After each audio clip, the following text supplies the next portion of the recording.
Hello, Devlin here with you, and welcome to the Devlin's Pirate Radio Show. Almost forgot the name of my own show there, which happens after so long, and when you get to my age. It's a great night tonight. I am not here alone in the studio, I guess I like to call it. I'm actually here with somebody I'm very familiar with doing tapes, because we actually... tapes. That's how I'm aging myself right here. We'll be talking about it a little later, but this is a person that I used to record with on a regular basis. Like, I would say maybe for 2-3 solid years, maybe even more than that. Anyhow, we'll get to that later. He is also probably one of my oldest and dearest friends. This is actually episode 30, and this was not planned in any way, honestly. But I usually try to get a guest in every 3 episodes, and so one landed on 30. I asked him to come in, and then I realized that this is actually like the 30th anniversary of our friendship. I may have known him in 84. We went to high school together, but it was 85 that we definitely clicked. I went to see Back to the Future, which I was seeing for the first time, and he was seeing Back to the Future for like the 18th time or how many ever times he saw it, and we met, and we knew each other from school, and we decided, hey, let's go to the movie together, and, well, it continued from there. Michael J. Fox brought us together. Anyhow, he is a really big part of my life, a good friend that's, well, he's family. I figure after a certain amount of years you just call people family, but he really is. He's funny, he's just talented, he knows I'm bullshitting a lot here. No, I'm just kidding. We're almost at that point in our friendship that if people saw us together, they might think we actually don't get along, but we do. We just fight a lot and then laugh a lot, and it evens out. I'm talking about my good friend, Dave Marshall. Welcome to the studio. Thank you for having me, Devlin. And, this is like old times. In a lot of ways. It brings back a lot of memories. We're going to have a segment about it, but Dave and I used to, actually it was after high school. Oh, yeah. We actually used to make hour-long radio shows. It was called the Don and Dave's Hip Radio Show. And we'll talk about it later, but we used to play music and talk, and even did a couple skits and stuff. Nothing brilliant, but we enjoyed it at the time, and as I said, we'll talk about it later, but this is the first time Dave and I have been at the mic for many, many moons. But this is your segment. This is called Meet Dave Marshall. Now, I'm going to interview now, and it's going to be really weird. All right. I'm already dominating the conversation, as always. You.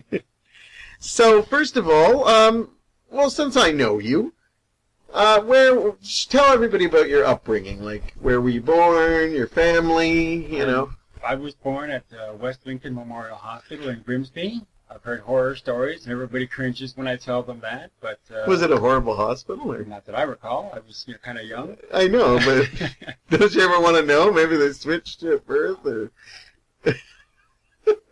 I would hate to think that I was inflicted on some poor and suspecting family. Dave was born in a really bad puppy mill that his mom was young and needed the money. Okay, sorry, go on, Grimsby. I just never heard this horrible hospital in Grimsby. My mother happened to be visiting one of her brothers at the time, and I needed to be born, so there we go. You needed to be born. Dave demanded to be in the spotlight. Even then. I was born the 4th child of 5. I have 2 older sisters and a younger sister, and an older brother. Very cool.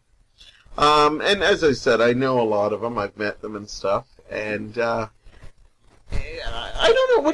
When we first met in 85, like, we knew each other from school. Yeah. Like, I always saw you around, and we wound up in the drama class. Not the program, not the class.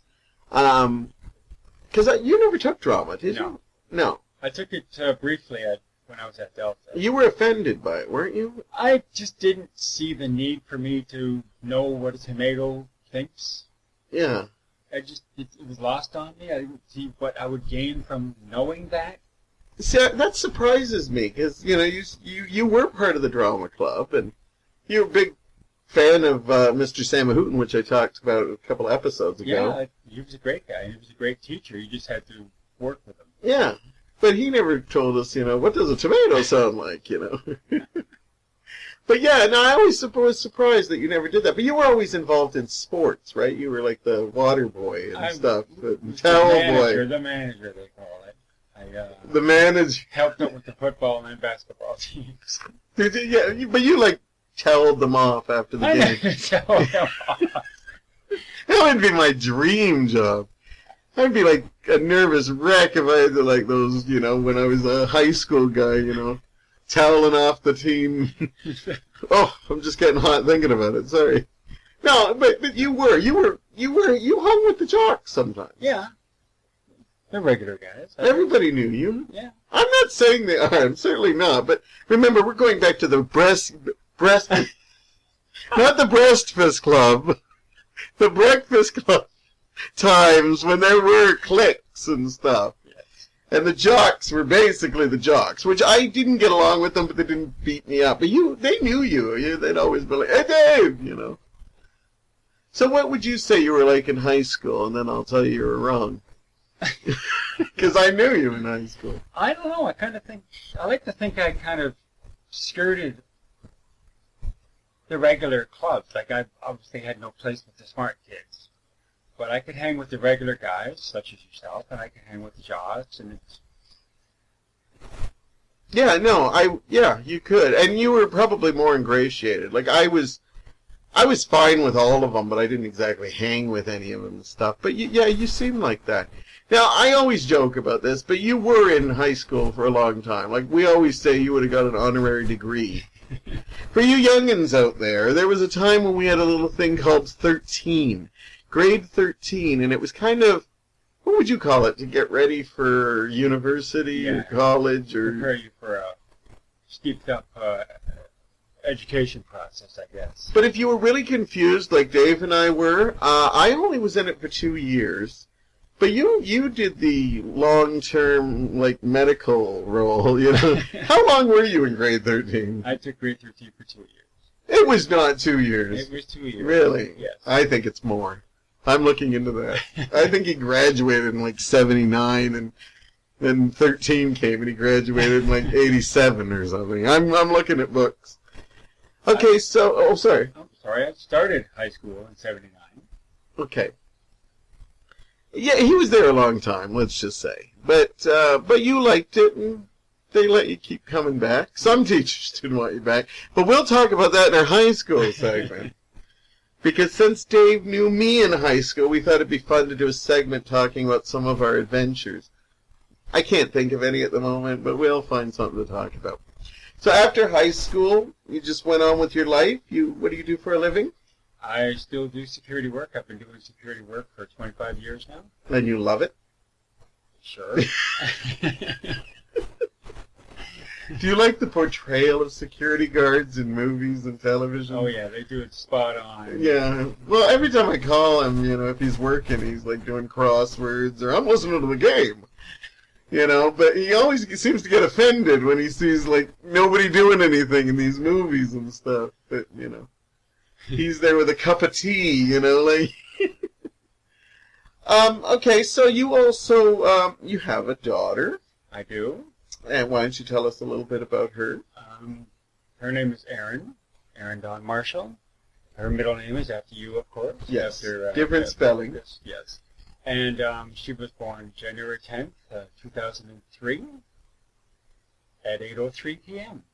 That's good that you remember that. She'll be very happy, because she's been asking me every, week, when's my father's episode? She won't talk to you in real life, but apparently she wants to hear you on the radio. She wants to listen to me on the radio. This way she can just turn it off and I'm not there anymore. No, I think it's great, though. She wants to, hear you and hear all your adventures. I think she's interested to know what you were like as young. I don't know what we're talking about quite that. There's stuff about my youth I don't really want her knowing at this age. Why, did you have a rebellious youth? before I met you? Well, I just think it was a much freer time. There were things I was doing at 12. Like, I was all over the city of Hamilton by the time I was 12 and at all hours of the night. During summer vacation, of course. Yeah. And she could barely go to the corner store. It was a much different time, and I'm so happy that we were part of it. Oh, yeah. You know, I never thought when I got old I'd be one of those, oh, I remember when, but it was a nice time. The 70s and 80s were a great time to grow up in. Yeah. Okay, now, in your spare time, you like to write. I do. What do you like to write about? What are your favorite topics? Besides that fan fiction porn you write about, like Who told you about that? Rebecca De Mornay or whatever. Oh, Rebecca Romaine, I mean. Rebecca De Mornay. There's a random, just pulling it out of my ass. Going back to my youth. You had always had a thing for girls named Rebecca. I'm sure. Hot ones, anyway. All right, so you tell me about your writing, and I won't interject. It's very hard because I always interrupt him in life. It's hard to say what I like to write about. I just try to hit on a subject. I wrote a script about Ireland. I wrote another one, a cop script, and I'm just working on a script that I'm about to wring somebody's neck because they almost stole my idea, and it starts on TV next week. So you're going to watch it to see if it's your idea or not? I'm going to stay clear of it just for that sole purpose so my mind doesn't go down that path. If it's CSI Hamilton, Dave, I think they had that already. No. The show is called Blind Spot. Okay, yes. Well, we'll have to see. And I was just actually working on that, my script, not Blind Spot, before I came over. Now, I hate to put you on a spot, but I did read one thing you wrote, and you destroyed it right after I read it. Probably one of the greatest satires I have ever seen. Unfortunately, after I read it, Dave told me that it was actually supposed to be a very serious thing. He is turning beet red that I'm mentioning this on the radio, but this is shit we need to keep alive, so when we're old, we can listen to the story and laugh. He wrote a story, Bear in mind, my daughter will be listening to this. That's all right. Heather will have to decide. Teach her about it. Anyhow, it's a story about impotence. And I thought it was funny because Dave didn't realize that he put a lot of little... I don't know, there was a lot of little lines in it that seemed like innuendo about, like, not rising to the occasion. And I thought when he shared this with me, I laughed my ass off. I had tears rolling down my eyes.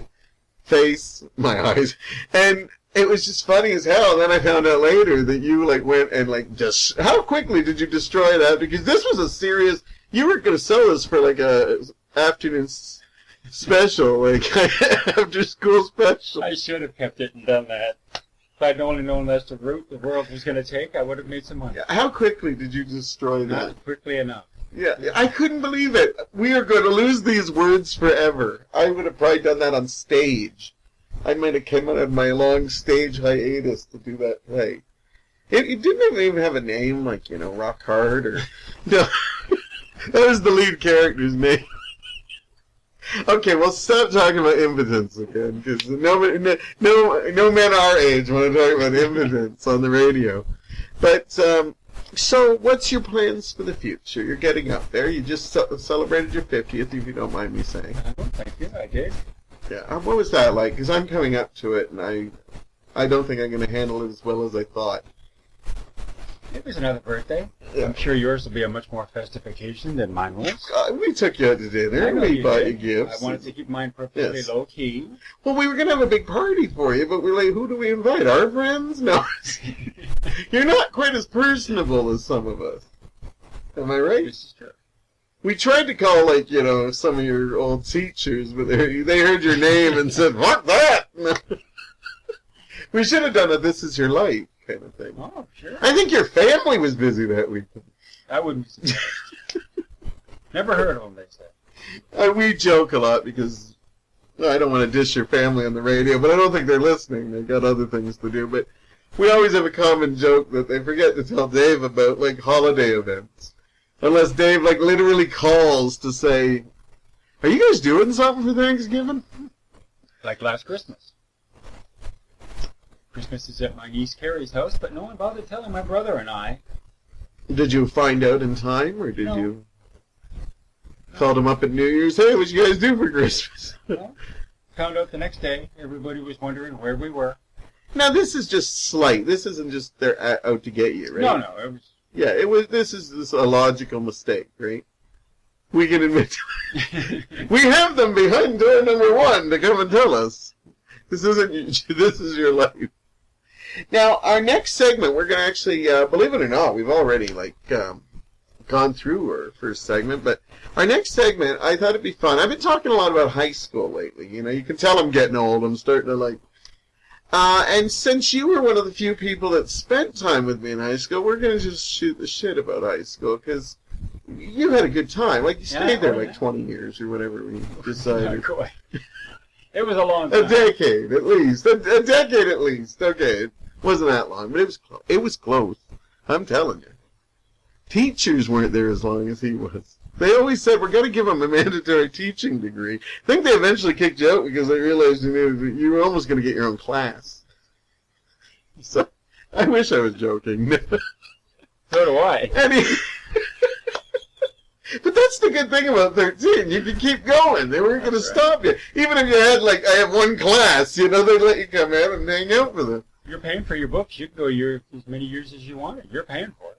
Now they want you out of there at 12. They just, get you in there at, what are they, pretty much you squeeze out the kid now and you're in school. I think it's way too early in my opinion. I don't like to get too political, but this whole junior kindergarten stuff when they're 3 or whatever, 4, that's too young. I went to JK when I was 4. Were you? Yeah. I'd like to stay there.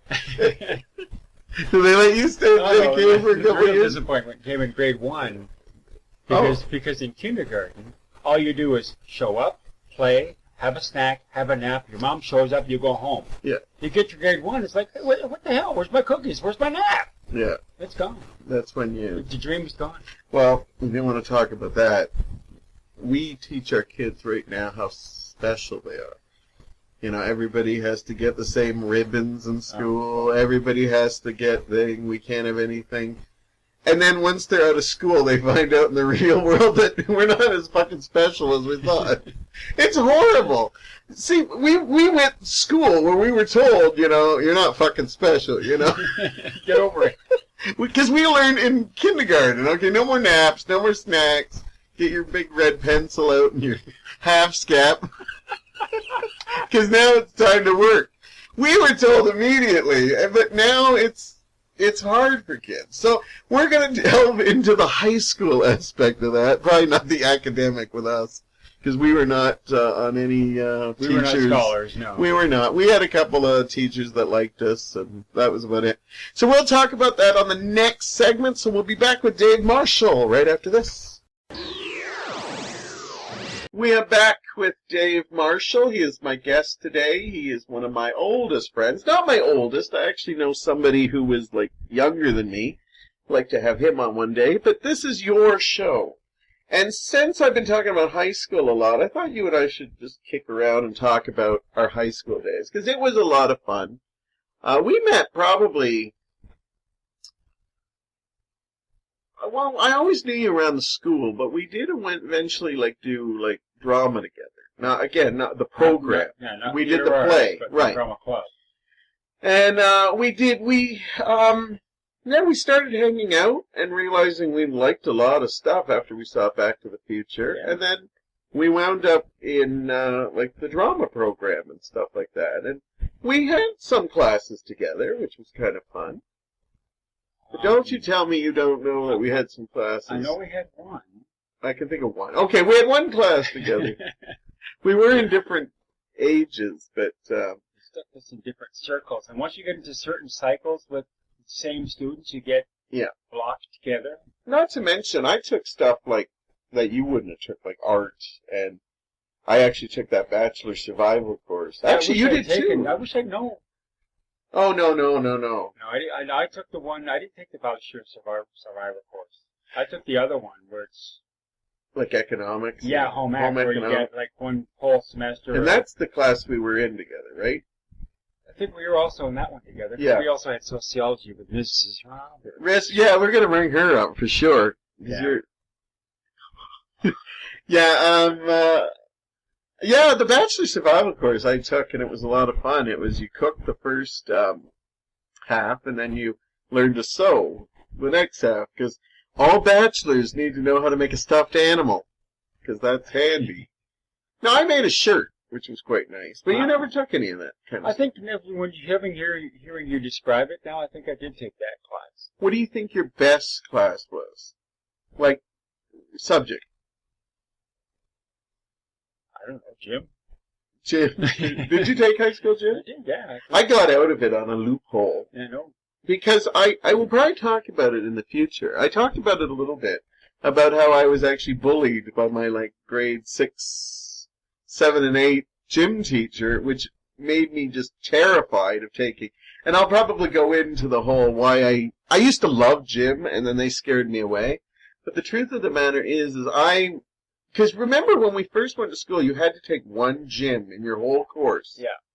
And I remember Norm, a friend of mine, Norm MacLeod, no longer with us, but a really great guy. He always bugged me because he said, you got to take at least one gym in high school, because it was mandatory. But the year that we went to high school, there was a way out of it, and I took it. And Norm laughed because of how hard I wanted to get out of gym. I actually took auto mechanics and drafting to get out of gym. And I don't know anything about autos, and trust me, my days in auto mechanics were... Did you ever take auto or anything? I stunk out the park in auto. Oh. When I started at Delta, I had auto, drafting, and machine shop. Oh, wow. You were one of those guys. No, I'm just kidding. No, unfortunately, I wasn't. I used to always... the reason I never took a machine shop was because I always made those... Everybody was making clocks and, remember stuff like that? You can make the plastic clocks and all the cool stuff. I'd always make copper tooling pictures because it's like the most womanly thing you can do in auto mechanics. You basically take this copper and you fill it with plasticine. And I made so many of those because it was just like, I don't know, it was just what I wanted to do. I didn't want to work on the fucking lathe. Remember the lathe? All the guys want to be, wait till I get on the lathe to make my lamp. And I'm like, screw that, I don't want the lathe. Sounds like you get to the racks or something, like you're in the torture chamber. But I remember I took auto just to get out of gym, and they didn't want me there. They were like, here, take the attendance to the thing, and take the long way. I just cleaned spark plugs because they didn't want me near any of the vehicles because I was so bad at it. But I got 51. We kind of almost made a deal. It was like, you just show up, don't touch any of the machines, and you'll get a 51, which was passing grade. Wasn't that the best part of high school? That you didn't have to get the 61 that you needed in the lower grade? Yeah, that's right. Just at 51%, and there you go, you're moving on. Now, we did talk a little bit about one of your favorite teachers, Mrs. Roberts. Before we get to that, who were some of your favorite teachers? Well, the already spoken of Mr. Semahout was a great teacher. I'm just trying to... You had some good relationships with teachers, but a lot of them didn't like you. I liked Mr. McDonald, the history teacher. The gym teachers were all pretty cool. Yeah. Mr. McLean, Mr. Brown, Mr. Omrod, they were all pretty good guys. Mr. Moore was in the library. He was technically a teacher.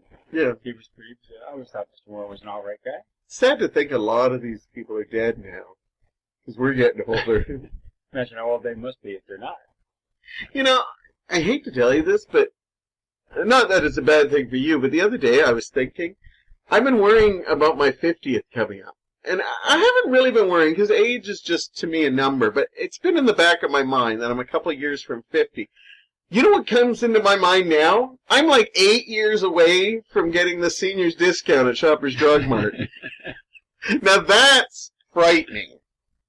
You're a lot closer than that. You're about 4. So remember to get your drugs at Shoppers. one of the teachers, I love this story, is Mrs. Roberts. This was like, you hated this woman. Don't worry, she's probably not listening. What are the odds that she's listening? She was Two-Face. She could have played Two-Face in that.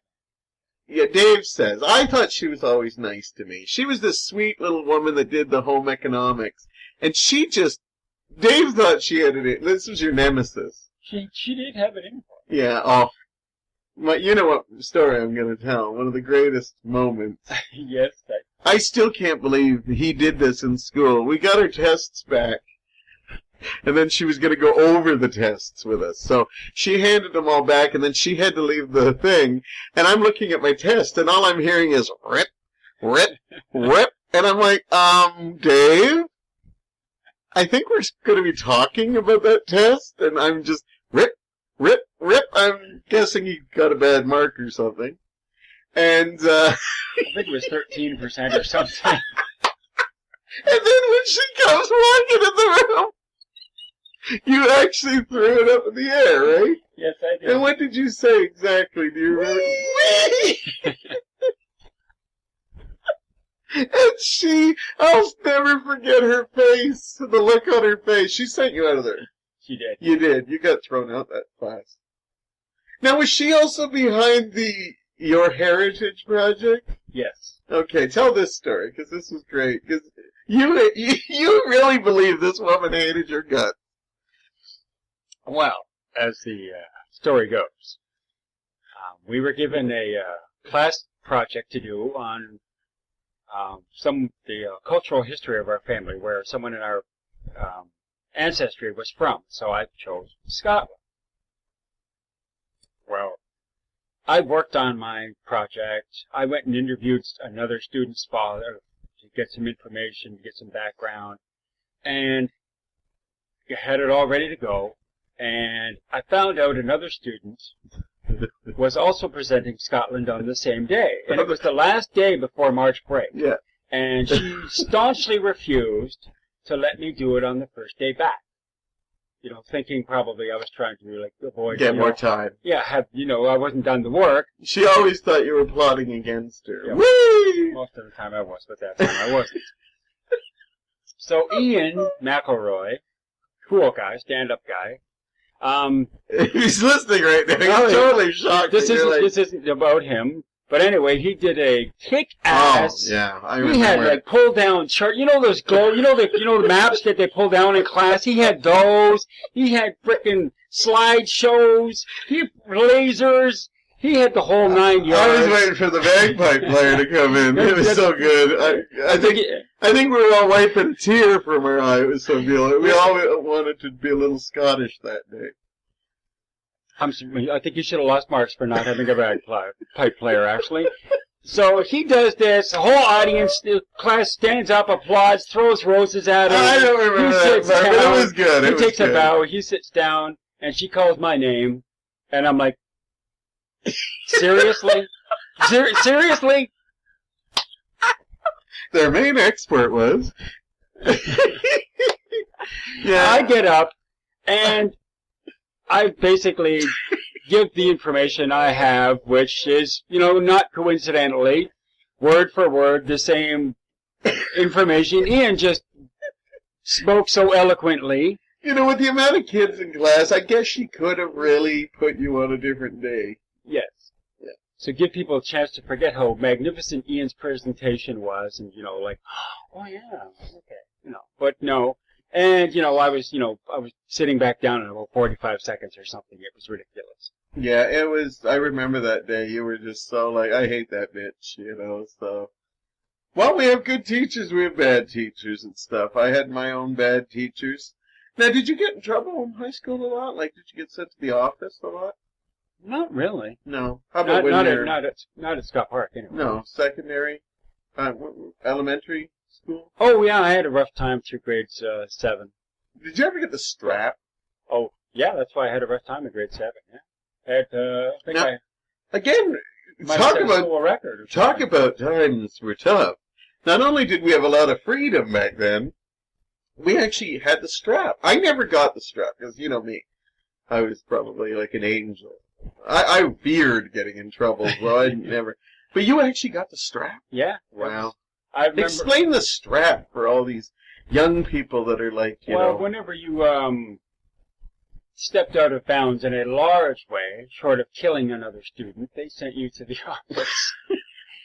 And the principal kept this the strap, and it looked like a leather ruler. It was about a foot or maybe 18 inches long. Was it solid or was it flouncy? I think it was kind of leathery. It didn't flop when you in the breeze when you swung it, so it had a good rigidity to it. Did they slap your hand? They did. You held out your hand. They didn't take your pants down and slap your ass? No. Those were the 60s, man! But we didn't have to live through those times. But yeah, you held out your hands and they gave you a whack or two on each hand. Now, I know we're talking about high school, but did the teacher ever look like they were enjoying it? Oh, you mean like did they give you this is gonna hurt me more than it's gonna hurt you, or did you look on their face and they looked like, ooh? I think it was somewhere in between. They knew it was gonna hurt and they were kind of enjoying the fact. Is that where the term strapping young lad comes from? I don't want to know. That's not just this thing that I read in my books, in my fan fiction. Strapping young lads. The last time I had this strap was in grade 8. And a girl in my class and I, in art class, got into a clay fight, so the teacher sent us to the office to get the strap. I bet you she didn't get the strap. Yeah. She did. She did. I like that we were equal back then. They always talked that there was no equality back then. There you go, Gloria Steinem. Were you in the same room when you were getting strapped? I wish they pulled down her pants. No, you just took it to a dirty, dirty level. No, yes, we were in the same room. Wow. And it was actually our homeroom teacher. The principal called down our homeroom teacher, and he's the one who gave it. It blows me away to think there was a time that, like, now you can't even, like, poke a kid or something. Like, just like, poke. Listen here, You can't raise your voice to a kid. The kids are so coddled right now. It's going to be interesting when they get out there in the real world. I don't think the strap should come back, but yeah, you're right. They are. They didn't know what we had to go through. Well, you guys, I didn't.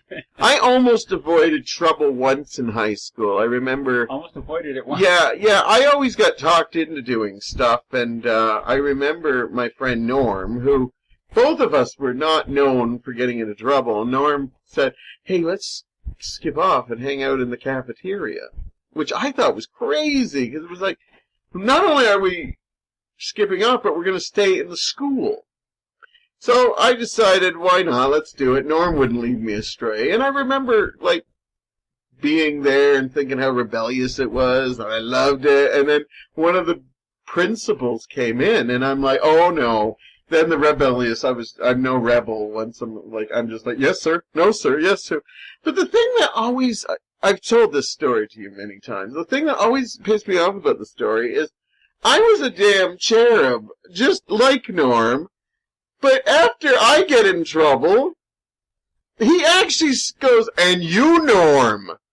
Like, I get in trouble on a regular basis while I can see you getting in trouble. I was like a saint in high school. But no, Norm, he certainly can't get into any trouble. And I couldn't believe it. And you, Norm. I was very offended that day, and he's the one who talked me into it. See? Oh, but I never led you astray that way. No, we never got into a lot of trouble. We did a lot of doing the theater was a lot of fun. We just got to hang with great people and laugh a lot. Yeah, there were some good people. Yeah, back in the day when they used to do like, extra school curricular, what is that? Extracurricular school where they actually had, when they didn't close the school right up or just like have certain sporting things. We actually had stuff like debate or drama or chess club. Did we have a chess club? Yeah. I never understood that. What was the ATV club? What was that all about? They just wheeled tape recorders into people's classes? I guess they're film projectors and film strips. Those were the best when we were dating ourselves. We still have those film strips? I don't know. I just assume they just bring a laptop out and plug it into something That's now. probably what they do, the old PowerPoint. I've said it before. There was nothing more exciting than when you had a whole day of school and you went into, like, history. And then you'd come in and the first thing you'd see is that TV. You know, the projector's up. You're just like, yes! You know, like, I can't even explain the wonderfulness of seeing the projector set up or the film strip. Those were the worst. Put a record on or whatever it was. And then some scratchy old record. You know, when Tinkerbell jingles her bells. You know, yes, I'm totally dating myself, but I have a lot of fans that probably know this. I have older fans, too, so they probably remember when they used to, like, chip pictures into stone. Those days probably were great for them and stuff like that. They might not even have chalkboards in the near future. They might, you know, eventually replace those with... Wow. Yeah, I was reading about it. We're not ready for that world, Dave. This is not our world. This is, you know, that moment when you get called up to the chalkboard and you're like, oh, shit. Don't wear sweat. Yeah, I like that we didn't have any school uniforms and stuff like that, you know. If you had shit clothes, you had shit clothes, you know, that was it. Been there. My rugby pants or my corduroys where you could hear me coming for miles away. I fucking hate corduroys, but that's a whole different segment. Anyhow, that's our talk on high school, believe it or not. There's so much more we can say, and so little, too. I'm feeling really old right now, but I'm also getting a really good sense of nostalgia, which is good. Anyhow, we're going to take a short break, and when we come back, we're going to talk about something none of you have heard, but Dave and I actually used to do a radio show that we just did for ourselves and, well, for friends and family, too, and we actually got a bit of a rep, a little bit, and award-winning as well. And we're going to talk about that other life, and hopefully we might be able to dig up some segments which, I don't know if I'm ready to hear. Go digging through the archives. Yeah, these shows were a lot of fun, but not for everyone's ears. But anyhow, that's going to come up right after this. Good evening. It's another edition. This is our first official edition. I am Donald Bishop, and here is my partner, Dave Marshall. He's going to say hi for a minute. Hi for a minute. How you doing? I'll keep the action going here while we get our first record or song set up. Not necessarily a record these days. More and more people are using CDs and tapes. Nowadays, with the single being an outdated item, the cassette single has become a very popular item. What is this? The Home Shopping Network suddenly? What is this? The cassette now is very popular, but what about that CD? Anyhow, Dave will be entertaining us with more of his interesting facts about 8-tracks a little later. Welcome back, and I'm here with Dave Marshall. He's my co-host. I actually didn't say you're my co-host, which I usually do. I welcome you. I share the show. I don't make you guests. I think I call guests if you only do a segment, but I am sharing the show with you. And it's not the first time. You were actually the only other person that I've done a regular show with. As we've been hinting, we used to do a show called The Don and Dave's Hip Radio Show, when I used to go by Don, which is my real name. Though most of you probably know that, and for those of you who don't, surprise! Spoiler alert. Yeah. The only reason I go back to Don is if Tony Orlando called me and said he wanted to tour with me, because I think it would look great, Tony Orlando and Don Bishop. There's a real old joke for you older people out there. Young people are like, what the hell's he talking about? Anyhow, yeah, we used to do a show. What made us do it? What made us do it? Because we did it for fun. I think it stems from the fact, this is more you, because I never really had the outlet to do this, but I remember you specifically saying that you used to... I used to play radio. Play home radio station. You'd throw on records. I still do. You'd talk between the songs, and you'd make up your own little, patter, and you'd just do the whole shtick, and you were, obviously perfecting it. I'm not afraid to say everything I do is radio station. I always wanted to be a radio DJ. When I was a kid, I used to do, top 10 charts. I used to like talking in between songs. Now I don't do it quite as much, but I do. My shuffles are my playlist, and I change my shuffles every day. So I always get new content. If anybody's ever heard me, I have little radio, like, promos from classic radio stations in between. And I imagine myself, like, disc jockeying and stuff. I think that would have been a fun line to get into. I know. I don't know why I never did, because probably for me it was moving around. And I've had a couple of opportunities. Mark Brewer, who is a DJ friend of mine, he let me come in and do one of his shows. He was doing like a radio station from his house, and I got to be on it, and I had such a great time. And then, of course, the podcasting I do now, which is just me talking. I'd love to play more music in between, because I love introducing people. It's just now everything's so... Don't play that! Don't play that! Yeah, we have enough trouble getting songs in between the things. But around the, 90s? Yeah, early 90s. Early 90s, 80s, early 90s. we started deciding, and I probably pushed you to it, why don't we because you used to get cassettes that were an hour long, and we decided, let's try every week to make a new show. Now, we played a lot of music on it. We did. So there was not as much banter as I have to do in an hour show here. But we eventually got to the point where there was a lot of inside jokes, and there was a lot of... but we did get into doing skits and stuff, too. Not writing great skits, but they were funny. Yeah, we did. And we mixed songs with it and the whole works. And we probably could not get away with playing any of these. As much as, now, some of you are probably out there, ooh, I wish they download. There was just so much music in it. We did play some weird stuff, but we also played, like, Beatles and Bryan Adams, people who'd sore ass in a second. Yeah. But it was a lot of fun, and we, we did this. I think we did it Thursday nights or something like that. We'd go downtown, get a tape, and come back. Yeah, and then we'd be playing new stuff, old stuff, weird stuff, because we liked an eclectic amount. Because you musically, what is your musical style right now? I guess more pop rock. Yeah, you like your favorite groups are like the Beatles, right? Stones, Elton John, that kind of stuff. Dave actually, I knew the Beatles and stuff, but when I met Dave, I liked to get him a little crazy and pull his hair out when I'd always tell him that the Monkees were a bigger influence to me musically, and Dave wasn't having that. Even though he had nothing against the Monkees, nobody should ever say the Monkees are a bigger influence than that. Oddly, your wife probably said the same damn thing to you. That's why I'm not with her anymore either.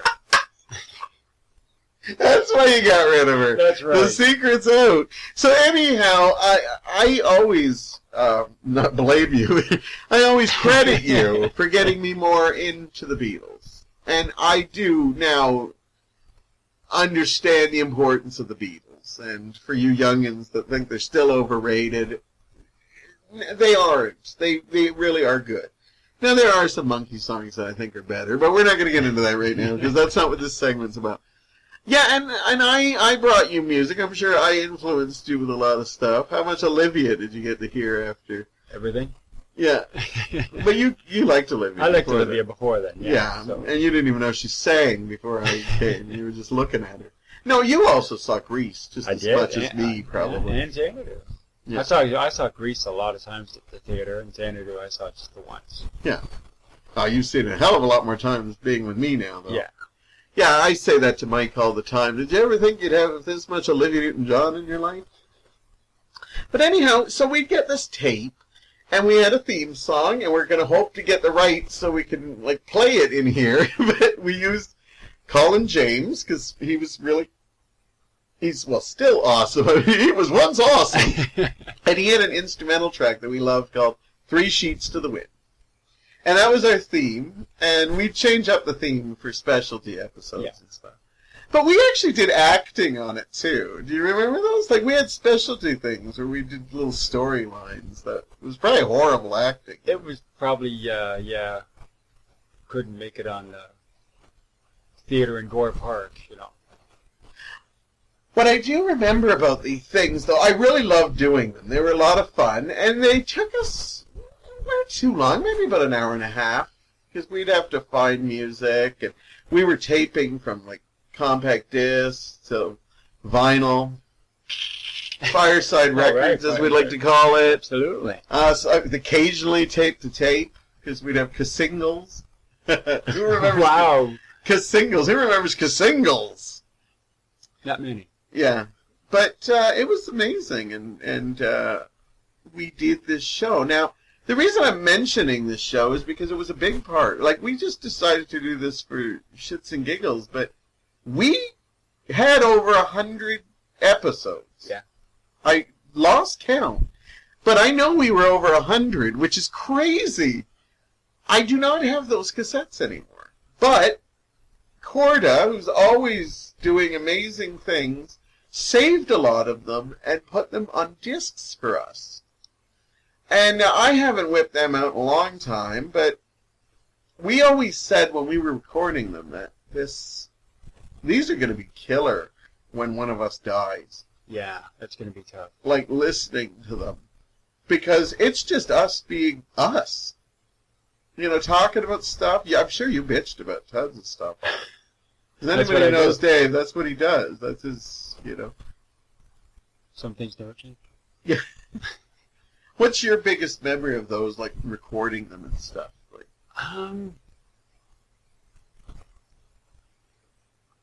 just the fun we had. Just the ease that we had with each other once we got doing it. That there was such a flow to, it was like we were made to do that. yeah. And what we do is we'd, like, just keep them. And that was it. But then things got a little fun because of the fact that we started driving with my brother and sister-in-law, and we'd start bringing the tapes and listen to them in the car. And suddenly they became really popular. And I remember that we actually had friends that we actually made specialty episodes when the Wakefords went on holidays. They liked the shows so much that they asked us to, like, make specialty with music and talk about traveling and stuff. And I think one of the greatest moments that we ever had was, do you remember when we were at the Legion that we used to hang out quite a lot at in Dunnville? Dunnville, yeah. Because we used to stay in Dunnville with Paul and Cheryl a lot. And the Legion was one of the few places that you could actually go on a Saturday night. There was a couple other bars, but nothing you'd want to go to, no. But we went to karaoke there a lot. And do you know what the story I'm telling about? Do you remember somebody? We met some guys there, and they were friends of Paul and Cheryl, and they came and sat with us. Yeah. And apparently, we had left a couple of our tapes, and Paul had been listening to them and stuff. And we found out that there were other people in the car when he played. So we were talking, and all of a sudden the guy said, "You're those guys." I'm like, "What?" "You're those guys that do the tapes." And it was like the first time we were recognized, and we're like, "Paul, who have you been playing these tapes to?" And they knew us because, people would play these tapes. And, not that we had a big following or anything, but it was a lot of fun. To be recognized. It was weird. Yeah. They heard our banter at the Legion, because apparently we weren't listening to the karaoke singers. Probably someone doing fucking C-O. No, what were you spelling? I was actually spelling country. But I meant Tammy Wynette's D-I-V-O-R-C-E. Lots of Tammy Wynette. Lots of, And as much as I enjoy a good Tammy Wynette song, how many times can you hear Divorce in one night? In Dunnville, a lot. A lot. But it was awesome that we were actually recognized, and that we had friends and family who loved doing this.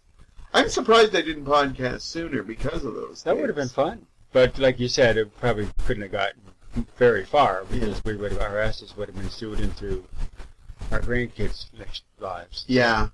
What we're going to try to do, though, is I've talked to Corda, and we're going to actually try to find some snippets that we can play.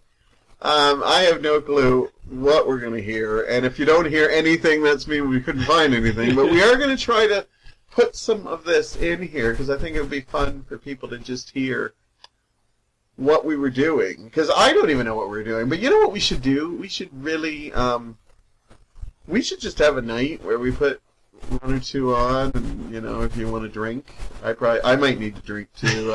I don't drink often, and just see what they're like now. That'd be because it would be, because it's so many hours of us making them. Over 100 hours.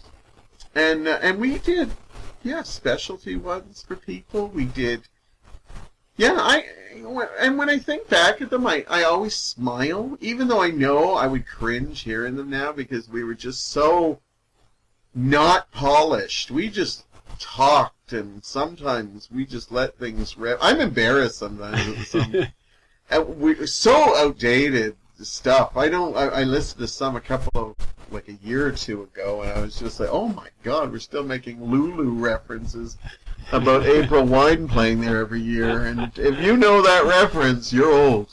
Welcome to the world. But, but Amazing Times, we also are award-winning. Yes, we are. My brother and sister-in-law actually got us a trophy, and I keep it here, because my name was first. How come we never did that? It should share it, you know. I always bowed to you that you were the more creative, superior talent. I always thought it was like that episode of, I believe Will and Grace had Daryl Hall and John Oates in it.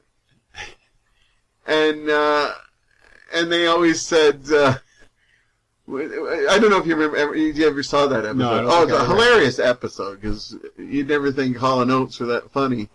But apparently they were at the wedding at this one person, and somebody said, you know, oh yeah, no, it's Oates and Hall now. And they're like, what? And he goes, yeah, no, we agreed that the first 25 years would be Hall and Oates, and then we'd switch up every 25 years. There we go. And that's what I always thought. So after 25 years, I'll give you the award, and you can have it there, because you get a lot of traffic in your apartment. So. Yeah. Yeah, it's a beautiful award. It says the best radio station or show or something, but I actually still display it because it's the only trophy I ever won. And so I'm like, I'm showing that off, you know. You should. But it was a good time, and we're going to hope to find some clips from that and really cringe. But, we should have a night and do that. And say, even though, as I said, they're going to be so rough around the edges. Not to mention, I can't wait to see what stuff we play. Because I know you always, played Start Me Up every 5 episodes or something for the Rolling Stones. I wasn't as big into the Stones back then. No, but you weren't big into Start Me Up every time you started a show. Again?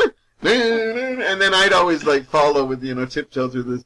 I always tried to get, under your skin by playing these ABBA weird songs. Well, yeah, no, you're that. You played... I'd like to throw in some, I want to be a lighthouse keeper. And you're like, what are you playing this for? It's just what I did. But anyhow, hopefully we will find some stuff. Dave, it's been great here. It's just been us shooting the shit and stuff like that. But we are out of time. Well, thank you for having me. You had a good time? I did. I think we will have you back because it was a lot of fun. And you know a lot about me that a lot of people don't know because you've seen me through being a kid to now. I know a lot of you see me as this fine, upstanding, older person. But Dave knows me when I was young and stupid and ridiculous and I'm still through. And you're still here. I should be saying that about you, though, But, I saw you going through, a lot of stuff, too. But the fact that we're still together shows something. And hopefully there'll be another 30 years. I hope so. All right, on that note, thank you for being here, and thank you for listening out there. It's been a good show, and I will talk to you all next week.